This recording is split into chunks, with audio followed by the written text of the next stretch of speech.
एक खूबसूरत शहर में सूर्यकांत नाम का राजा अपनी पत्नी और बेटी के साथ रहता था। राजा बहुत लालची था और उसके पास बहुत सारा सोना था। उसे अपने सोने से बहुत प्रेम था।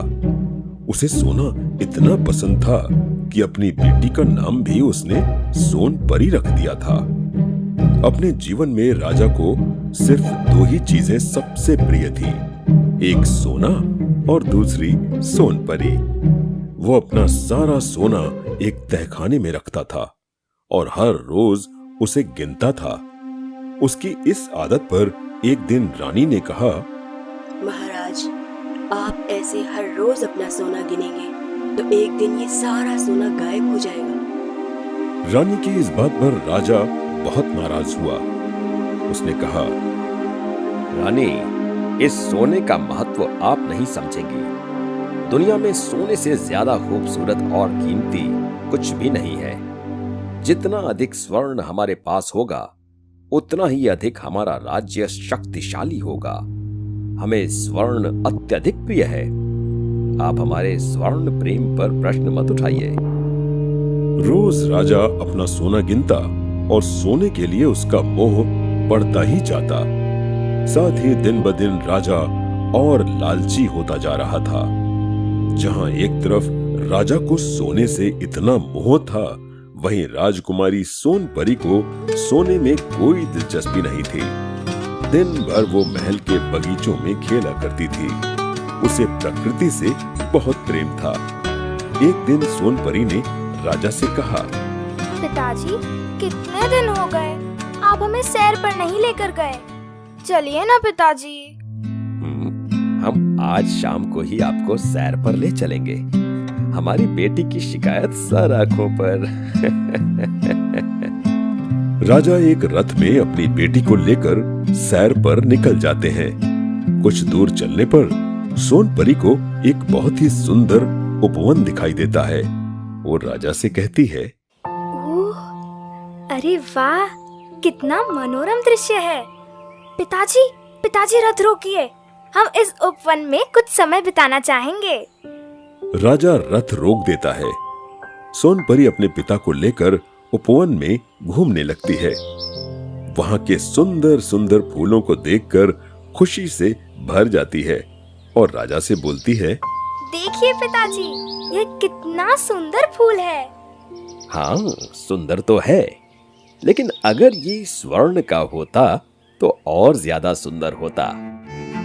ये क्या पिताजी, क्या आपको स्वर्ण से अधिक सुंदर और कुछ नहीं लगता? संसार सुंदरता से भरा पड़ा है, पर आप केवल स्वर्ण के वशीभूत होकर रह गए हैं। सोनपरी का मन खराब हो जाता है और वो लौट आती है।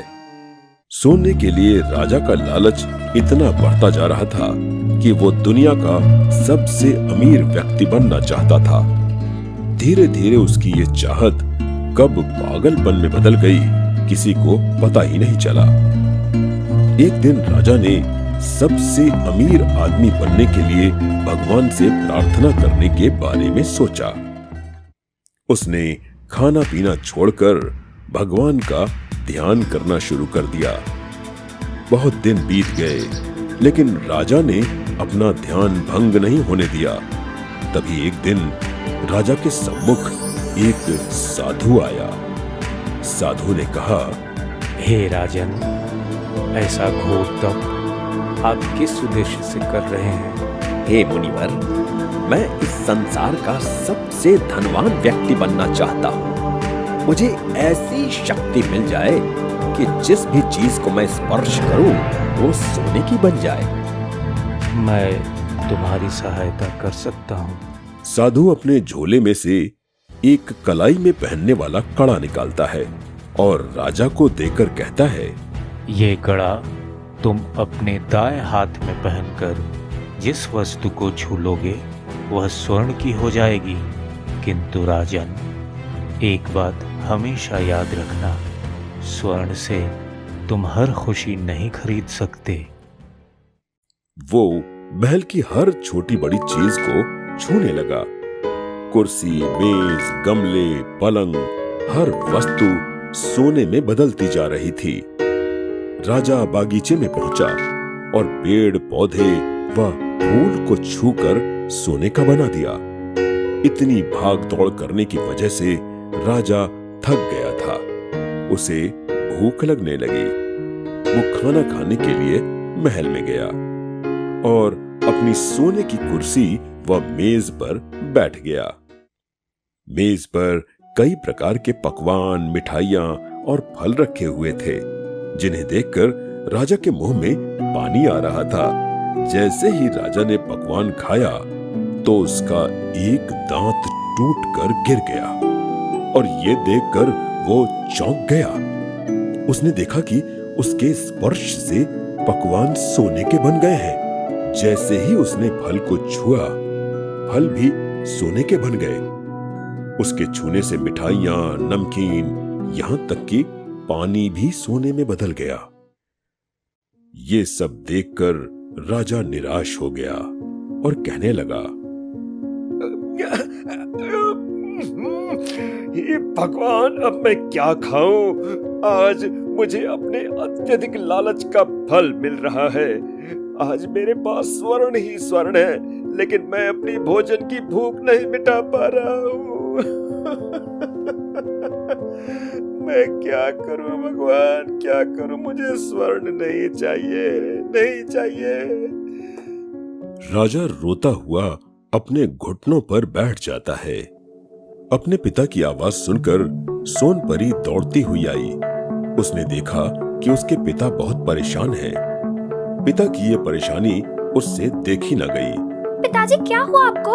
आप रो क्यों रहे हैं? और उन्हें सांत्वना देने के लिए उसने राजा को गले से लगाना चाहा। इससे पहले कि राजा कुछ कह पाता, राजकुमारी सोनपरी ने राजा का हाथ पकड़ लिया और उसे छूते ही वो सोने की बुत बन गई। ये क्या हो गया मेरी बेटी? मेरे अंधे लालच की वजह से मेरी प्यारी सी बेटी सोने की मूरत बन गई। मैं क्या करूं, क्या करूं भगवान, मैं क्या करूं? मेरी बेटी। इस सब के बाद राजा उस साधु को ढूंढने के लिए वन की ओर भागता है। बहुत ढूंढने पर वो साधु उस राजा को मिल जाता है। तब राजा ने कहा, फिर साधु ने अपना कड़ा वापस ले लिया और राजा को एक जल से भरा हुआ लोटा दिया और कहा कि राजन, आप इस लोटे का जल अपनी पुत्री की सोने की बनी मूरत पर छिड़क देना।